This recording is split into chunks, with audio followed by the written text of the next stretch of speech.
The story of chess begins long ago in ancient India, around the 6th century. This was a time of great cultural and intellectual flourishing where many of the world's most enduring ideas and traditions were born.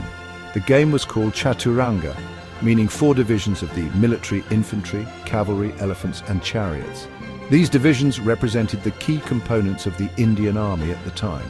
A Raja or king led these forces on a 64-square board, much like modern chess. The board itself was a battlefield, a microcosm of the larger conflicts of the era. Chaturanga was a game of strategy and war, with pieces moving differently than today. Each piece had its own unique way of moving, reflecting its role in the army. For example, the elephant, an early ancestor of our bishop, moved differently. It was a powerful piece, symbolizing strength and wisdom. The game often involved 4 players and sometimes used dice to decide moves, adding an element of chance. This made the game not only a test of skill, but also of luck. The core idea was 2 armies facing each other in a battle of wits, aiming to capture the enemy king. It was a simulation of real-life warfare, teaching players the importance of strategy and foresight. Chaturanga taught important skills like planning and thinking ahead, making it popular among rulers and nobles. It was more than just a game. It was a tool for learning and growth. Young princes learned strategy through play, and the game spread across India, becoming a respected intellectual challenge. It was a way to prepare future leaders for the complexities of governance and war. From these ancient Indian roots, chess began its journey, evolving from a game born from war to a game of peace and the mind. It transcended its origins to become a universal language of strategy. Its journey would take it across continents, changing over time but retaining its soul. The battle of 2 minds on a simple squared board. Each culture it touched added its own flavor, enriching the game. The legacy of Chaturanga was just beginning, ready to blossom into the game we know today. Its evolution is a testament to the enduring power of human ingenuity and the timeless appeal of strategic thinking. Chaturanga traveled westwards with merchants and scholars, reaching Persia around the 7th century. The Persians embraced it, adapting it to their culture and renaming it Shatranj. They made changes, removing the element of dice, making Shatranj a game of pure skill. The pieces evolved. The Raja became the Shah, and Shahmat, the king is helpless, became checkmate. Shatranj became popular in Persia, played in royal courts and enjoyed by poets and scientists. Great caliphs patronized strong Shatranj masters, and books were written about openings, tactics and problems called Mansubat. Persia was a bridge for chess, connecting India to the wider world, refining and developing the game. The Persians cherished Shatranj, preserving its essence and preparing it for its next journey to new lands and civilizations. From Persia, Shatranj moved into the Arab world after the Islamic conquest of Persia in the 7th and 8th centuries. The Arabs quickly adopted it, spreading the game throughout their vast empire, from the Middle East to North Africa and Spain.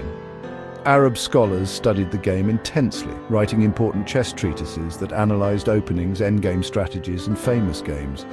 Players like Al-Adli and Asuli were considered grandmasters, developing theories and understanding the game's deep secrets. Chess was highly respected, seen as a mental discipline that taught patience and foresight.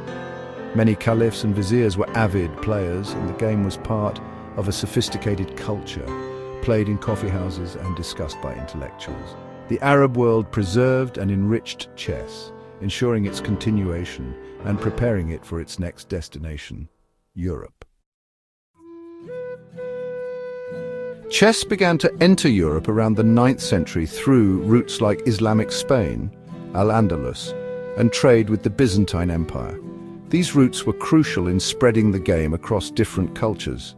When chess first arrived, it was still Shatranj, a game with slightly different rules and pieces. But Europeans adapted the game to better fit their own society, giving pieces new names reflecting their feudal society.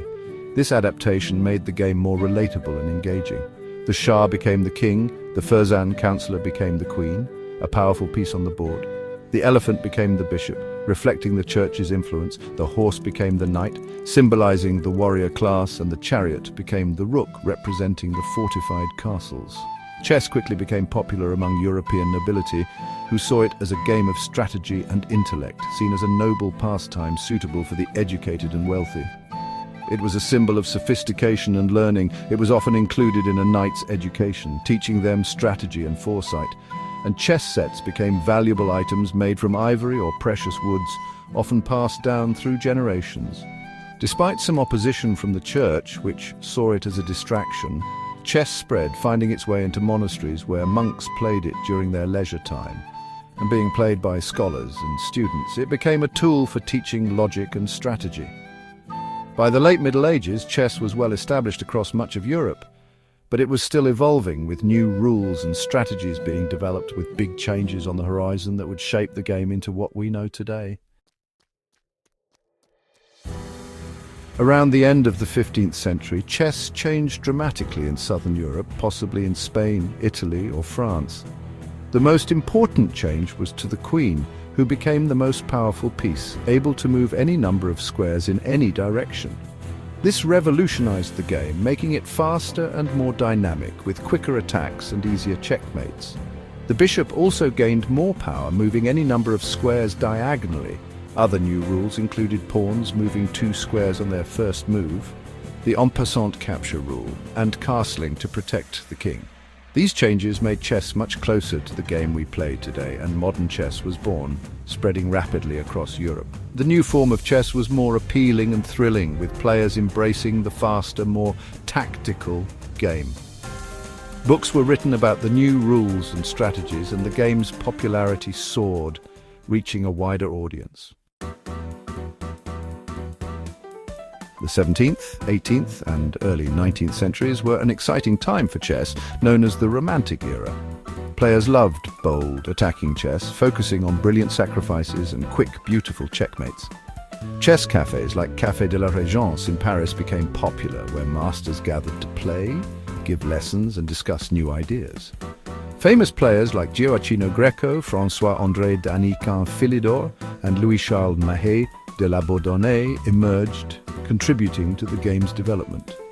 The Romantic style emphasized development and attack, sometimes overlooking king's safety, and produced many memorable games. This era laid the groundwork for more systematic approaches, but its spirit of adventure and beauty remains a beloved part of chess history. The 20th century saw chess become truly global, with international tournaments and a formal World Chess Championship system. Soviet players dominated chess, with champions like Mikhail Botvinnik, Vasily Smyslov, and Tigran Petrosyan. The Soviet Union invested heavily in chess, developing a powerful chess school that produced many great champions. Then came Bobby Fischer, an American prodigy who challenged the Soviet chess empire. His 1972 match against Boris Spassky in Reykjavik, Iceland, was legendary, dubbed the match of the century. Fischer won, becoming world champion and sparking a huge chess boom in the United States and around the world. Fischer's play was powerful and precise, making immense contributions to opening theory and inspiring a new generation of players. As computers became more powerful, the challenge emerged. Could a machine play chess better than a human? Early chess programs were weak, but by the 1980s and 1990s, computers were becoming very strong, calculating millions of moves per second. The most famous man versus machine contest was between Garry Kasparov and Deep Blue, a supercomputer developed by IBM. Their first match in 1996 saw Kasparov win, but Deep Blue showed its potential by winning one game. In the 1997 rematch, Deep Blue defeated Kasparov, marking a historic event and a turning point in the chess world.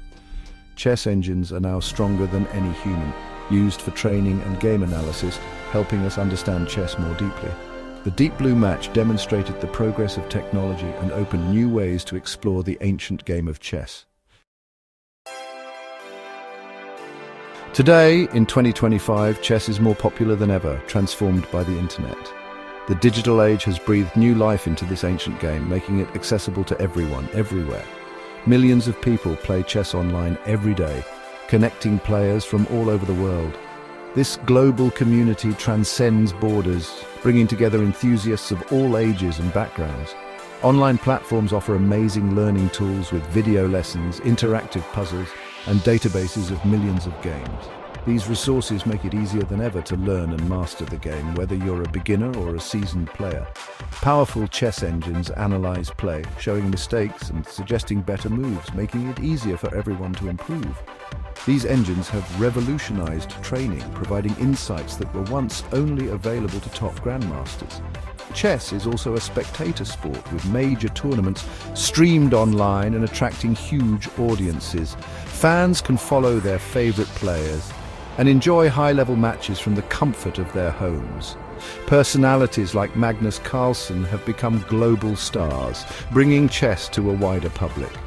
Their charisma and skill have inspired a new generation of players and fans. School chess programs are thriving, recognized for their educational benefits in teaching critical thinking, problem solving, and patience.